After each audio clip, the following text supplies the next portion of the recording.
चलें जी मेरे बच्चों, हम अब देखने जा रहे हैं मिनिमम मंथ एंड बैलेंस के साथ एक फुल फ्लैज कैश बजट का क्वेश्चन। और ये sir this is one of the most important question, क्योंकि इसके अंदर सर मुकम्मल बजटिंग है। पहले आपको सेल्स बजट दिया है, उससे आपने प्रोडक्शन बजट बनाना है, देन उससे आपने मटेरियल लेबर ओवरहेड के बजट बनाने, देन फिर उनकी कैश फ्लोज की टाइमिंग डिसाइड करनी है, देन फिर आपने मिनिमम मंथ एंड बैलेंस को देखना है और फिर जाके आपने कैश पे करना है। ठीक है जी, आए जरा जंप इन करते हैं इस क्वेश्चन में। इसको मार्क कर लें, this is one of the most critical questions आपके कैश बजट के अंदर। इस सवाल की एक लिमिटेशन है, वो लिमिटेशन ये है कि इस सवाल में आपने जो कैश बजट बनाना है ना, वो एक ऐसी कंपनी का बनाना है जो नई है। मसला आता है पुरानी कंपनीज का, क्योंकि उनके ओपनिंग बैलेंसेस भी रिकवर हो रहे होते हैं, इसमें ये चीज नहीं है। ठीक है जी, आए जरा देखें जनाब। ये कह रहे जनाब, redundant manager who received a compensation of 80,000 decides to commence business on 4th January year 8।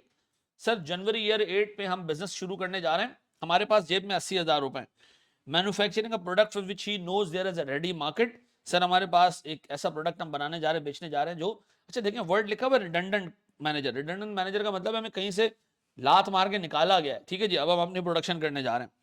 He intends to employ some of its former workers who are also made redundant, but they will not all commence on 4 जनवरी। तो चोरों की एक टोली है जिनको निकाला गया और ये अब अपना बिजनेस करने जा रहे हैं और ये सारा काम शुरू करेंगे 4 जनवरी से।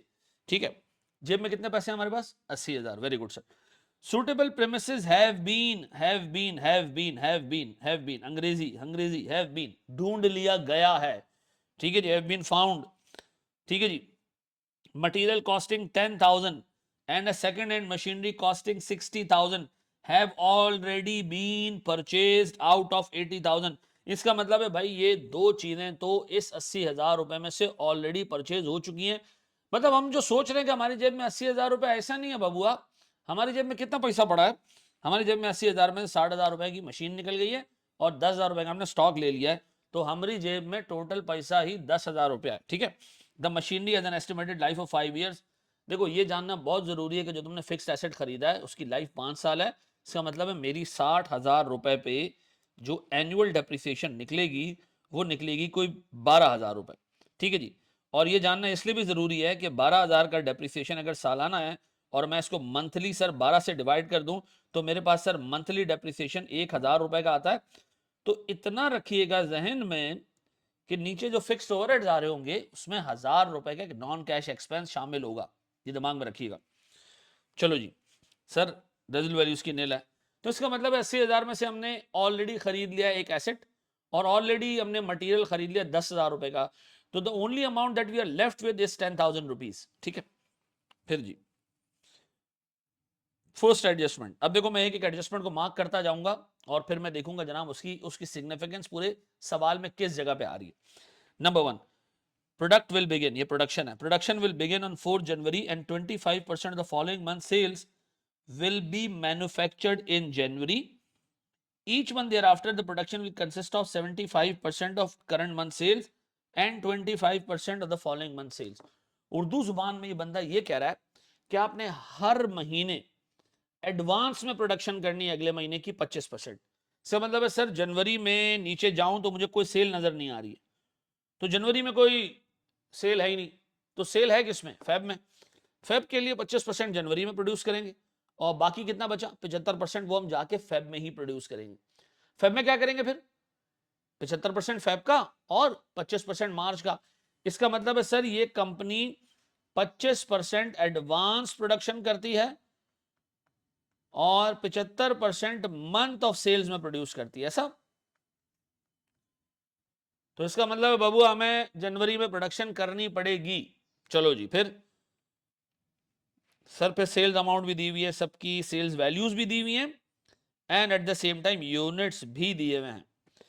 Variable production cost per unit, एक यूनिट पे मटेरियल भी लगता है, लेबर भी लगता है, ओवरहेड भी लगता है। तो सेल्स का इनफ्लो, मटेरियल, लेबर और वेरिएबल ओवरहेड का आउटफ्लो, 4 कैश फ्लोज हमारे पास आ चुके हैं। ठीक है जी, एक स्टेप आगे बढ़े, टाइम ही नहीं गुजर रही है। तो ये कह रहे जी चौथा पॉइंट रॉ मटेरियल के बारे में। रॉ मटेरियल के बारे में क्या कहता है examiner? Raw material requirement for January's production will be met from the stock already purchased. अरे भैया आपने जो 10,000 रुपए का स्टॉक खरीदा था ना, जो आपका इरादा था कि आप उसको रखोगे अपने पास एज अ सेफ्टी स्टॉक, उसमें से आपने जनवरी की प्रोडक्शन की रिक्वायरमेंट मीट कर लेनी है। इसका मतलब है जनवरी की प्रोडक्शन के लिए जो मटेरियल चाहिए है वो खरीदना नहीं है, वो ऑलरेडी जो खरीदा हुआ स्टॉक है उसमें से इस्तेमाल करना है। पक्का। फिर क्या करेंगे बाकी आगे की प्रोडक्शन के लिए? During January 50% the material required for Feb's production will be purchased. ओहो, अगले महीने की प्रोडक्शन के लिए मटेरियल एडवांस में खरीदा जा रहा है। मतलब एक अजीब नौसत है, पहले सेल्स हो रही है, उसके लिए एडवांस प्रोडक्शन, और एडवांस प्रोडक्शन के लिए भी एडवांस मटेरियल। ठीक है जी। 50% मटेरियल फेब की प्रोडक्शन के लिए जो चाहिए वो जनवरी में परचेज होगा। Thereafter it is intended to buy 50% the materials required for the following months production, the other 50% will be purchase in the month of production. Urdu जुबान में इसका मतलब यह है कि आपने सेल्स करनी है अगर आगे किसी महीने में, तो आपने उसके लिए प्रोडक्शन 25% एडवांस करनी है, और उस प्रोडक्शन के लिए आधा मटेरियल उससे भी एडवांस खरीदना है। समझ आ रही है बात? चलो जी, फिर पेमेंट कब करनी है भाई? ये तो खरीदी की बात होगी। इसका मतलब है ये हमें ये पूरा पैरा हमें रॉ मटेरियल कंज्यूम्ड को कन्वर्ट करवाएगा, रॉ मटेरियल कंज्यूम्ड को हमें कन्वर्ट करवाएगा रॉ मटेरियल परचेजेस में। चलो जी, एक स्टेप आगे बढ़ते हैं हम जनाब। अब हमने परचेज की बात कर ली, अब वो कह रहे हैं जनाब परचेजेस तो करोगे बेटा, पेमेंट कब करोगे? Sir payments for raw material will be made in 30 days. ठीक है जी, made will be made 30 days after the purchases, but it is possible to delay the payment for another month. Again एक hint दे रहा है कि पैसा नहीं है तो मटेरियल की पेमेंट को डिले कर दो। The manager does not intend to use this course of action too frequently because the danger of adversely affecting the business credit rating. वो कह रहा है भैया जो हमारा मैनेजर है he is not inclined to use this course of action too frequently। क्यों होगा क्या? इससे कंपनी का नाम खराब होगा यार कि पेमेंट डिले करके देते हैं। ठीक है जी। फिर ये कह रहे जी 10% the business purchases will be eligible for a 5% discount if payment is made immediately on delivery. अब ये हमें परचेजेस को पेमेंट में कन्वर्ट करने का ये हमें हेल्प करेगा। हमारे पास क्रेडिट टर्म्स हैं 30 डेज, 60 डेज एंड इमीडिएट। कौन सा? इमीडिएट। ठीक है जी। फिर सर हमारे पास 2 पॉइंट्स हो गए मटेरियल से रिलेटेड। छठा point, direct workers have agreed to have their wages paid into their bank accounts on the 7th working day of each month in respect of previous month's earnings। Urdu जुबान में आसान सा इसका मतलब है लेबर को आपने पे करना है नेक्स्ट मंथ। ठीक है जी, लेबर की जो पेमेंट होगी उसको आपने पे करना है कब? नेक्स्ट मंथ में। चलो जी, variable production overhead 60% is to be paid in the month following the month of production या following the month it is incurred, and 40% उससे भी एक महीना आगे। इसका मतलब ये जो वेरिएबल ओवरहेड है ना मेरे बच्चों, ये पेमेंट होगी पता है कब? नेक्स्ट मंथ में 60%, उससे नेक्स्ट मंथ में 40%। ठीक है जी। फिर फिक्स्ड ओवरहेड्स के बारे में बात करें जी शायर, फिक्स्ड ओवरहेड के बारे में बात करें 4,000 रुपए पर मंथ है। एक क्वार्टर इसके अंदर जो है वो उसी महीने में पे हो जाएगा। ठीक है जी, एक क्वार्टर इसके अंदर डेप्रिसिएशन है, बाकी जो है वो अगले महीने पे होगा। इसका मतलब ये है उर्दू जुबान में कि हमारे पास ये जो हमारे पास फिक्स्ड ओवरहेड है, एक मिनट सर, ये इस तरह पे होगा कि अमाउंट है हमारे पास 4,000 रुपए की, 4,000 के 3 हिस्से हैं। एक हिस्सा है डेप्रिसिएशन, ये बनता है 1,000 रुपए। एक हिस्सा है जनाब जो उसी मंथ पे होगा, जिसको मैं नाम दे रहा हूं सेम मंथ।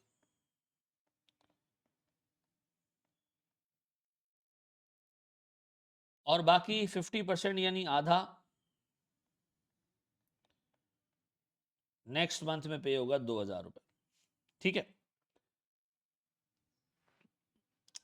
फिर ये उर्दू जुबान में कह रहा है भैया 9th पॉइंट में, account receivable a 5% cash discount is available in the month and 20% of each month sales qualify with this discount। इसका मतलब है भाईजान हमें सेल्स के जो पैसे मिलेंगे वो मिलेंगे 20% सेम मंथ में, सेम मंथ, और उस पर भी हमें डिस्काउंट मिलेगा कितने का, 5% का, 5% का डिस्काउंट मिलेगा इस पर। डन। फिर जी 50% उससे अगले महीने पे होंगे, तो ये आ गया जी 50% उससे अगले महीने। नेक्स्ट मंथ पूरा लिख लें सर, इतना कुछ किया है तो ये भी कर लो, ये सोच रखा करो यार, ना कुछ किया तो ये भी कर लो ताकि आप और करें, काम की बात कर रहा हूं। 20% इन थर्ड मंथ, उससे नेक्स्ट मंथ 8% उससे नेक्स्ट मंथ, रुला रुला के जलील करके मिलेंगे पैसे। फिर 2% बैड डेट्स हो जाएगा। फिर the manager's intended cash policy is to maintain a minimum month and cash balance of 5,000, and if the cash are likely to lower than this, then supplier's payment would be delayed as described above. हाँ जी, हमारे पास कौन सी payment delay होंगी, suppliers की payment delay होंगी। अब बताओ बजट किसका बनाना है, budget is to be made for the first 3 months, January, Feb और मार्च, और मिनिमम 5,000 रुपए का मंथ एंड बैलेंस मेंटेन करना है। ऐसा शुरू करें अल्लाह का नाम लेके। 11-12 मिनट में सिर्फ सवाल रीड करने पे लगे हैं और मैंने हर एक चीज को मार्क कर दिया है ताकि आप जब इसको सॉल्व करने जाएं तो आपको सारी चीजें पता हो। तैयार हो? चलो जी सर, मुझे ये बताएं कि इस सवाल को अप्रोच करने का तरीका क्या होगा। हमें इनफ्लोज भी मालूम करने, आउटफ्लोज भी मालूम करने। ठीक है जी, देखें सबसे पहले तो आपके पास सेल्स का डाटा आ रहा है और आपके पास ओपनिंग बैलेंस आ रहा है। आप इनफ्लोज तो आराम से मालूम कर सकते हैं और सेल्स के लिए एडजस्टमेंट नंबर 9 गिवन है। तो एक काम करते हैं, हम स्ट्रक्चर तो खड़ा करना शुरू करते हैं सर। हमारे पास है सबसे पहले कैश बजट। मेरे बच्चों इस कैश बजट में मेरे पास मंथ्स हैं जनवरी, ठीक है जी, मेरे पास है सर फेब, और मेरे पास है मार्च। ठीक है जी, ये है मेरे पास सर टोटल 3 महीने जिसका एग्जामिनर ने मुझे कैश बजट बनाने को दिया है। ओपनिंग बैलेंस मेरे पास कितना है जनाब, ओपनिंग बैलेंस है मेरे पास 10,000। अब बात करते हैं जी सेल्स की। सेल्स जनवरी में कोई पाई पैसा नहीं मिल रहा, फेब में, मार्च में, अप्रैल में और मई में ठीक ठाक पैसा मिल रहा है, लेकिन मेरे लिए बेकार बातें सारी, क्योंकि मुझे सिर्फ बजट ही सिर्फ 3 महीनों का बनाना है। तो मैं उठा रहा हूं सबसे पहले फेब का हिसाब किताब। अच्छा, एक छोटा सा मैट्रिक्स बनाना आपने सीखना है। ठीक है जी, यहां हम करेंगे सर सेल्स के लिए वर्किंग। ठीक है, देखिए एक मैट्रिक्स हम बनाना सीख रहे हैं और हम ये सीख रहे हैं कि हमारे पास सर सेल्स होंगी कुछ महीनों की, जैसे कि जनवरी में कुछ सेल्स हैं, कुछ फेब में सेल्स हैं, कुछ मार्च में सेल्स हैं, कुछ हमारे पास अप्रैल में सेल्स हैं, कुछ हमारे पास मई में सेल्स हैं। अच्छा, हमने इनको कन्वर्ट करना पता है किसमें, कैश में। कुछ जनवरी में कैश मिलेगा, कुछ फेब में कैश मिलेगा, कुछ मार्च में मिलेगा। अच्छा, आगे जाने की इसलिए ज़रूरत नहीं है क्योंकि एग्जामिनर ने आपसे बजट ही, कैश बजट ही सिर्फ और सिर्फ 3 महीने का मांगा है। ठीक है जी, तो मैं कन्वर्ट करने जा रहा हूं सेल्स को कैश रिसीट्स में।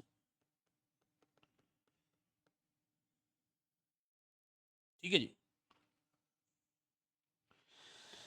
अब मेरे बच्चों मुझे एक बात बताओ, मेरे पास जनवरी में कुछ सेल्स है?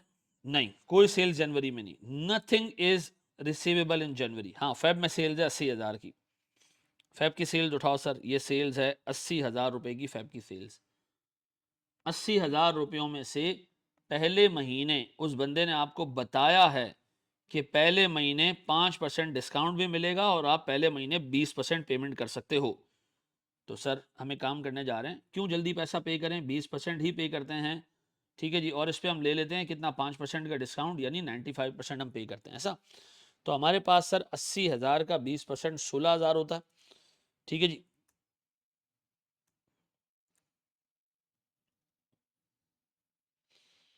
और 16,000 का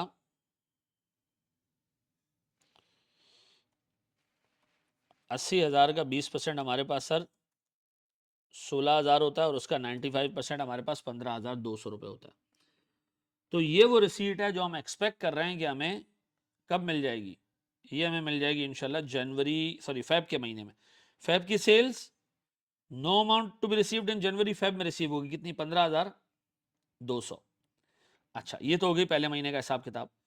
उसने कहा भैया आपकी 50% जो सेल्स है ना, ये आपकी सर कैश में कन्वर्ट होगी नेक्स्ट मंथ। कब? Next month. 50%, आंखें खोल के देख लो, टोटल रिसीट की बात हो रही है 50%। डन।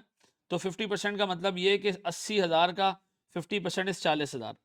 अच्छा, बाकी इस इनवॉइस के पैसे आगे रिसीव होंगे, क्योंकि हमारे पास आगे बजट नहीं बनाना तो हम इसको इग्नोर कर रहे हैं। अब उठाओ मार्च की सेल्स। मार्च की सेल्स का कोई पैसा जनवरी में नहीं रिसीव हो रहा, मार्च की सेल्स का कोई पैसा फेब में रिसीव नहीं हो रहा। हाँ, मार्च की सेल्स के 90,000 रुपयों में से सर 20% रिसीव होंगे मार्च में ही, 5% के डिस्काउंट के बाद। तो सर मेरे पास 90,000 0.95 नहीं सॉरी 0.2 मल्टीप्लाई 0.95, दिस 17,100। अब देखिए इससे आगे जो भी रिसीट्स आ रही है ना, वो आगे के महीनों की आगे जा रही है, मार्च से आगे जा रही है। ये हमारे लिए रेलेवेंट है। ठीक है, अब बताओ हमारे लिए जो रेलेवेंट मंथ्स हैं उसके हिसाब से सर क्या बना? 15,200 रुपये फेब में रिसीव होंगे, सेल से कोई पाई पैसा जनवरी में रिसीव नहीं हो रहा, और सर हमारे पास मार्च में 57,100 रुपीज रिसीव हो रहे हैं। इसको मैं जाके यहाँ प्लग इन कर रहा हूँ सर, इनफ्लोज फ्रॉम सेल्स।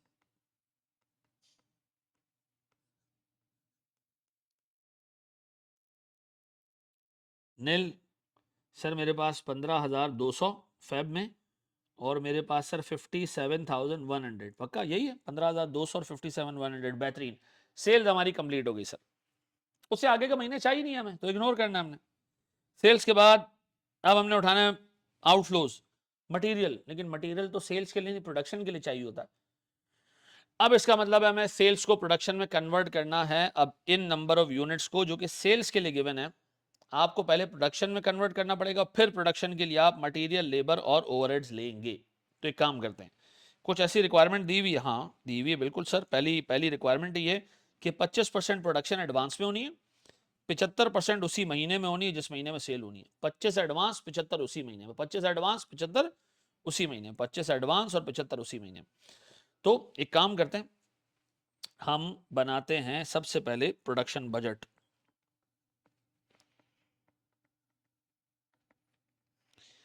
अब बताओ हमारे पास सेल्स हैं, और अब हम बनाने जा रहे हैं प्रोडक्शन क्वांटिटी। और हमारे पास है क्या अब तक? सेल्स। ऐसा मंथ कौन कौन से सर हमारे पास? रुको रुको रुको मेरे बच्चों, मंथ कौन कौन से हैं सर? जनवरी, फेब, मार्च, अप्रैल। जनवरी, फेब,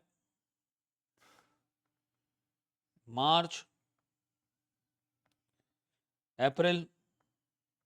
मई भी है तो मई भी डाल दो, हमें क्या, कैश फ्लोज थोड़ी है, प्रोडक्शन है। अच्छा, अब मुझे एक बात बताओ, जनवरी में कुछ सेल्स है? नो।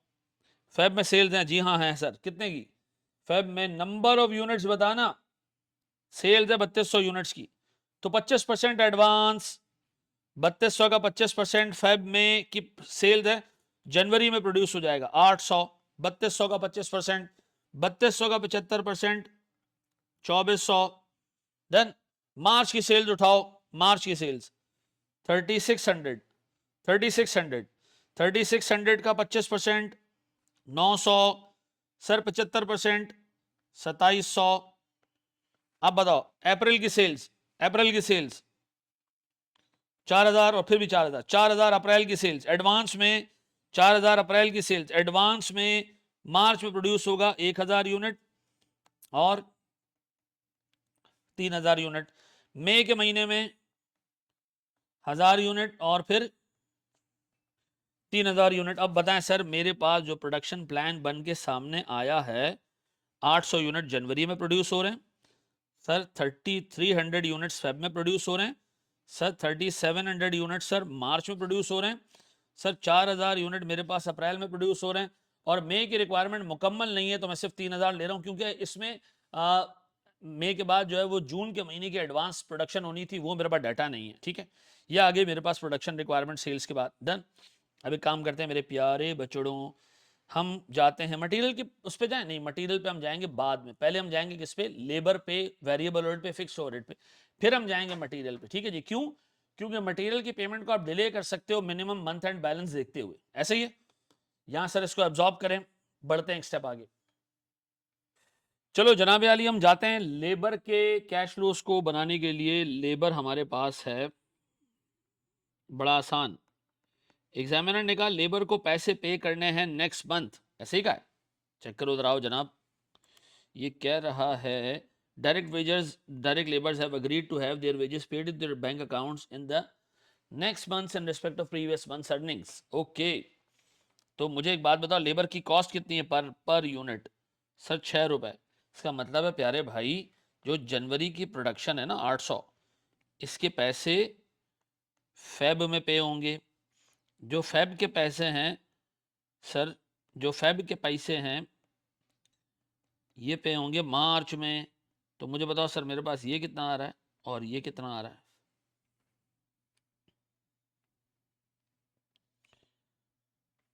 आठ सौ मल्टीप्लाई बाय 6 और 33 मल्टीप्लाई बाय 6 कितना आ रहा है जी?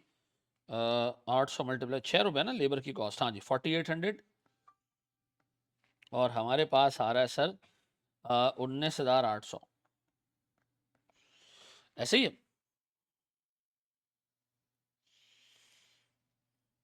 बिल्कुल जी 4800 और 19,800। इसके लिए कोई टेबल वेबल बनाने की ज़रूरत नहीं है, ठीक है। ये आ गया जी हमारे पास पेमेंट्स।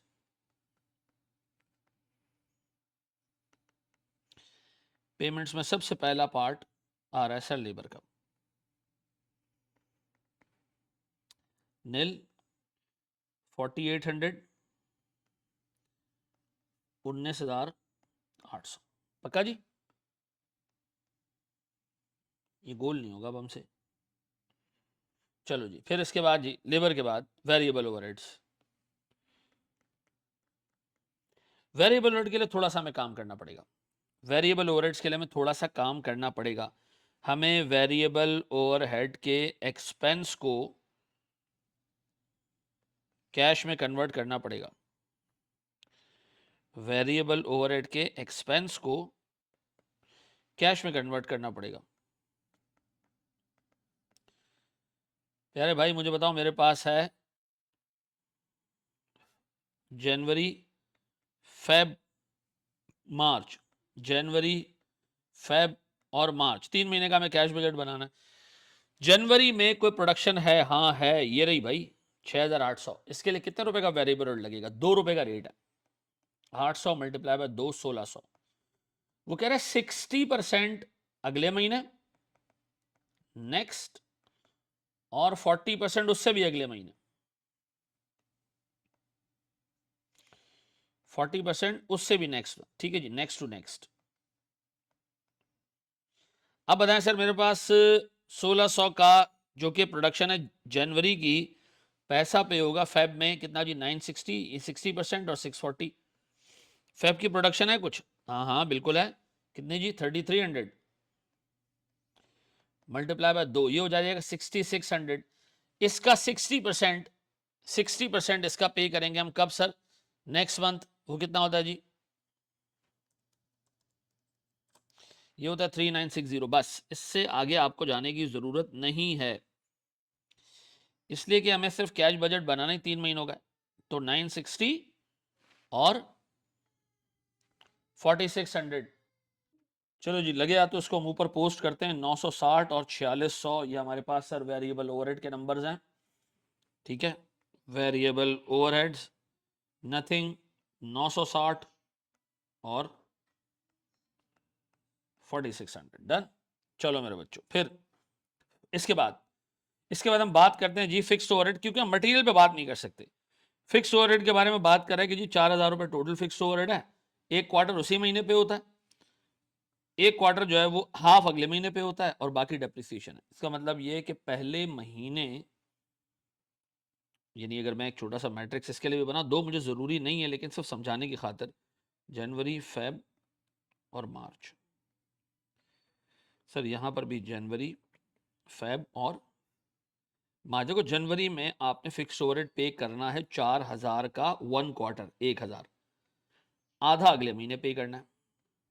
ठीक है जी, ये है क्या सर हमारे पास?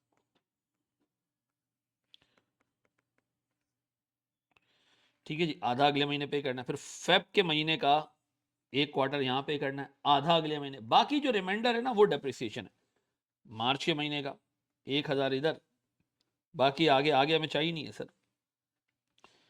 1,000, 3,000 और 3,000। तो सर अगर मैं ऊपर जाऊं और मैं बजट में इसको प्लग इन करूं तो मेरे पास फिक्स्ड ओवरहेड बनता है 1,000, 3,000 और 3,000। इसका मतलब है सर मेरे पास जो नेट अमाउंट बचती है वो बचती है 9,000। अच्छा, बाकी का तो हम बाद में देखेंगे ना। अब इस 9,000 में आपने मैनेज करनी है मटेरियल की पेमेंट, लेकिन मटेरियल की पेमेंट याद रखना उसमें प्रॉब्लम है। सबसे पहले हम मटेरियल की कॉस्ट और पेमेंट निकालते हैं कि है कितनी। मटेरियल वो कह रहे हैं जी जनवरी के महीने का जो हमारे पास ऑलरेडी स्टॉक पड़ा है उससे हम मैनेज कर लेंगे। फेब के महीने का मटेरियल 50% जनवरी में होगा, 50% फेब में। फिर फेब के महीने का 50% जनवरी में, 50 फेब में। मार्च के महीने का 50 फेब में, 50 मार्च में। इसका मतलब है हर महीने एडवांस में आधा और आधा उसी महीने। जनवरी की प्रोडक्शन को उसने कहा ऑल टुगेदर छोड़ दो, उसके लिए मटेरियल पड़ा हुआ है। तो अब हम मटेरियल के दो हिस्सों में हिसाब किताब करेंगे। सबसे पहले हम निकालेंगे मटेरियल की कंजम्पशन। ठीक है जी, मटेरियल के कंजम्पशन से हम निकालेंगे मटेरियल की परचेजेस। ठीक है जी मेरे प्यारे बच्चों, मेरे पास जनवरी में, फेब में, मार्च में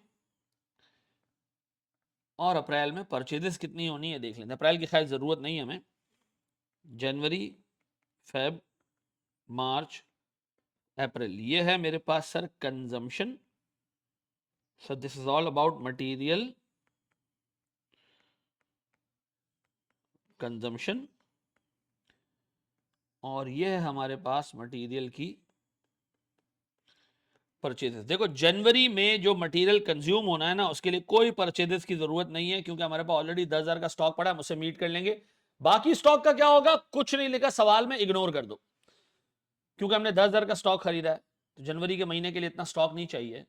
तो बाकी उसने अपेरेंटली इसलिए खरीदा होगा कि अपने पास बफर स्टॉक रखेगा, क्योंकि उसने कैटेगोरिकली ये लिखा है कि जनवरी में जो मटेरियल 50% फेब की प्रोडक्शन के लिए चाहिए ना वो जनवरी में परचेज होगा। इसका मतलब ये कि जनवरी की परचेज अब किस तरीके से होगी। सर मटेरियल कितना चाहिए मुझे, फेब की प्रोडक्शन है 3300 यूनिट, मुझे ऊपर से याद है। 7 रुपए के हिसाब से सर ये परचेजेस बनती हैं 3300 मल्टीप्लाई बाय 7, ये बनता है सर मेरे पास 23,100। 23,100 का आधा ये है कंजम्पशन फेब की, परचेजेस पहले हो जाएंगी। आधा कितना होता है जी, डिवाइडेड बाय 2, ये आधा हो जाता है 11,550 और 11,550 फेब में ही होंगे। इसी तरह मार्च के महीने का सर हमारे पास, मुझे प्रोडक्शन ऊपर याद आ रहा है गालिबन 3700 है, देख लेते हैं हम। प्रोडक्शन प्रोडक्शन 3700 है मार्च की प्रोडक्शन। मार्च की प्रोडक्शन के लिए स्टॉक हमें चाहिए होगा को 25,900 रुपए का। आधा कितना होता है सर इसका, 12,950। ये मार्च की प्रोडक्शन है, इसके लिए पहले से हम 12,950 का स्टॉक खरीद लेंगे और बाकी हम खरीदेंगे मार्च में 12,950। अप्रैल की प्रोडक्शन है 4,000 यूनिट्स, ये 28,000 रुपीज, तो 14,000 का स्टॉक यहां आ जाएगा और 14,000 हम अप्रैल में जाके खरीदेंगे।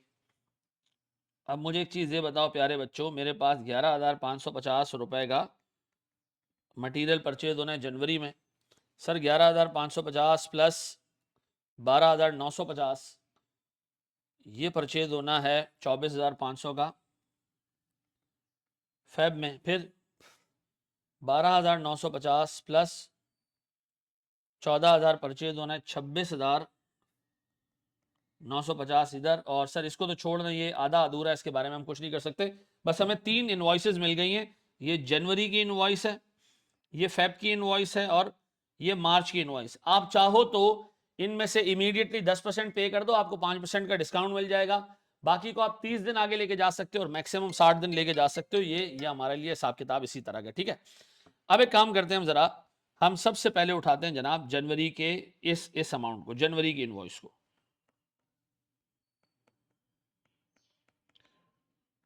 जनवरी की इनवॉइस है कितनी, 11,550।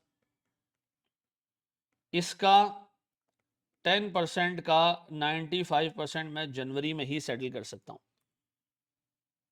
11,550 का 10% का 95% में जनवरी में सेल कर सकता हूं। This is 1097। ये तो पे कर दो जनवरी में। 5,000 के मिनिमम मंथ एंड बैलेंस के साथ भी ये मैनेज हो जाएगा। पे कर दो इसको जी मटेरियल 1097। सर मेरे पास बचता है कितना, 9,000 माइनस 1097, दिस इज 7903। ये है मेरे पास sir closing balance and this is well above 5,000।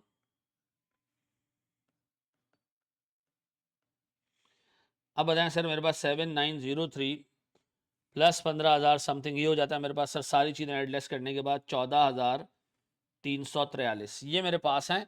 Maximum मुझे सर हर हाल में 5,000 मिनिमम बचाने, इसका मतलब है मैं मैक्सिमम 9,343 रुपये पे कर सकता हूँ। अब देखिए जनवरी की जो इन्वॉइस है उसमें रिमेनिंग अमाउंट कितना है, 11,550 का 90% रिमेनिंग है।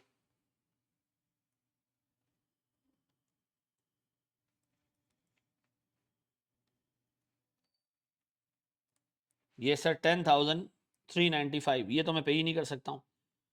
इवन मैं ये भी पे नहीं कर सकता, तो मैं फेब की इनवॉइस कैसे उठा लूँ। फेब की इनवॉइस में पेमेंट कुछ भी नहीं हो सकता, कोई डिस्काउंट अवेल नहीं हो सकता। फेब की इनवॉइस है कितने की, 24,500। तो हम तो ये भी पे नहीं कर सकते, तो मैक्सिमम जो पे कर सकते हो वो पे कर दो ऊपर। हम तो सीख चुके हैं ये तरीका। सर 9,343 पे कर दो, कितना रह गया, 5,000। अब ये 5,000 ऊपर ले जाओ सर बैलेंस के तौर पे। अब बता सर, मेरे पास सारी चीज़ें कट कटाने और हट हटाने के बाद 34,700 रुपये बच जाते हैं। लेकिन ये 34,700 रुपये तुम्हारे पास मार्च के महीने के एंड पे आ रहे हैं। अब तुम्हारे पास एक और इन्वॉइस आ गई है, जनवरी की इन्वॉइस भी खड़ी हुई है, उसमें से तुमने 9,343 पे कर दिए हैं। अब रिमेनिंग कितना रहेगा जी जनवरी की इन्वॉइस में, 1052 ये बाकी, ये पूरी इन्वॉइस बाकी, मार्च की इन्वॉइस भी आ गई सर।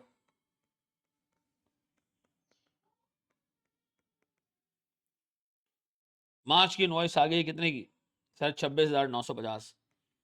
तो भैया ये 3 इन्वॉइसेस सर पे आ गई हैं, इसको तो आप डिले कर ही नहीं सकते हो, ये तो पे करना ही करना है, ये भी पे करना है, और इतने पैसे हैं तो ये भी 10% पे कर सकते हो।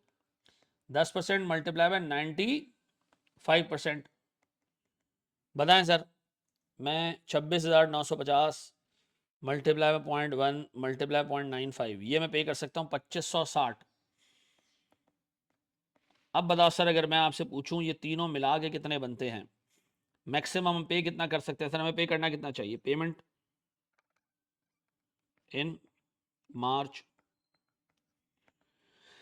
1052 प्लस 24,500 प्लस 2560, ये मिला जुला के कितने होते हैं, दिस प्लस 24,500 प्लस 1052, ये हो जाता है 28,112।